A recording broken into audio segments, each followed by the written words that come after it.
Hi! Welcome to my YouTube channel ప్రియాతో ముచ్చట్లు.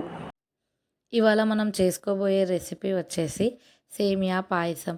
ఎంతో ఈజీగా, టేస్టీగా సేమియా పాయసాన్ని చేసి చూపిస్తాను చూడండి. ముందుగా పాలను బాగా మరిగించుకోవాలి. అలా మరిగిన పాలను పక్కన పెట్టుకొని స్టవ్ పైన ఒక గిన్నెను పెట్టి అందులో నెయ్యి వేసుకొని, నెయ్యి వేడయ్యాక అందులో కొన్ని డ్రై ఫ్రూట్స్ వేసుకొని, డ్రై ఫ్రూట్స్ కొంచెం కలర్ చేంజ్ అయ్యేంత వరకు వేయించుకోవాలి. అలా కలర్ చేంజ్ అయిన డ్రై ఫ్రూట్స్‌లో సేమియాను వేసుకొని మిక్స్ చేసుకోవాలి. సేమియాను కూడా కలర్ చేంజ్ అయ్యేంత వరకు వేయించుకోవాలి. స్టవ్ దగ్గరే నిలబడి బాగా కలుపుతూ ఉండాలి. సేమియా అడుగంటకుండా, మాడకుండా చూసుకోవాలి. అలా కలుపుతున్న సేమియాలో కొన్ని వాటర్‌ని యాడ్ చేసుకోవాలి. అలా వాటర్ యాడ్ చేసుకున్నాక వాటర్‌లో సేమియాని ఉడకనివ్వాలి. ఉడుకుతున్న సేమియాలో మీ టేస్ట్‌కి సరిపడా షుగర్‌ని వేసుకోవాలి.